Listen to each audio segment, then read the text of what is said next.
ప్రధాని మోదీ స్వీడన్ చేరుకున్నారు. గోథెన్బర్గ్ లో ప్రధాని మోదీకి గ్రాండ్ వెల్కమ్ లభించింది. ప్రధాని మోదీని స్వీడిష్ ప్రధాని ఉల్ఫ్ క్రిస్టర్స్ ఎయిర్పోర్ట్ కు వచ్చి స్వాగతం పలికారు.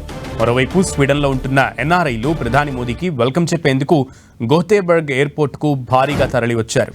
జాతీయ జెండాలతో ప్రధానికి స్వాగతం పలికారు ఎన్ఆర్ఐలు. ఇవాళ రేపులో స్వీడన్లో పర్యటించనున్నారు ప్రధాని మోదీ. రేపు స్వీడిష్ ప్రధాని ఉల్ఫ్ క్రిస్టర్స్తో ద్వైపాక్షిక చర్చలు జరపనున్నారు.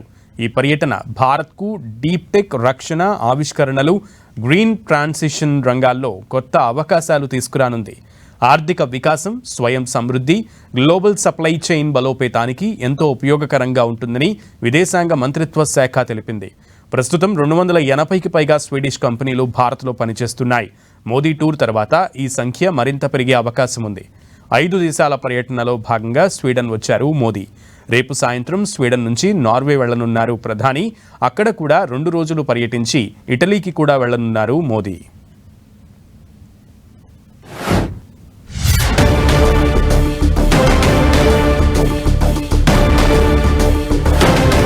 ప్రధాని మోదీకి స్వీడిష్ ఫైటర్ జెట్స్ ఎస్కార్ట్ గా వెళ్లాయి. నెదర్లాండ్స్ పర్యటన ముగించుకుని స్వీడన్ కు వెళ్లిన ప్రధానికి ఆ దేశ వైమానిక దళం గ్రాండ్ గా వెల్కమ్ పలికింది. తమ దేశ గగనతలంలోకి రాగానే మోదీ విమానానికి స్వీడిష్ ఎయిర్ ఫోర్స్ ఎస్కార్ట్ గా నిలిచింది. మోదీ విమానానికి రక్షణగా వెళ్లింది స్వీడన్ వైమానిక దళం. మోదీ విమానానికి ఇరువైపులా స్వీడిష్ గ్రిపెన్ ఫైటర్ జెట్స్ రక్షణగా నిలిచి ల్యాండ్ అయ్యే వరకు కూడా బాడీ గార్డ్స్ గా వ్యవహరించాయి.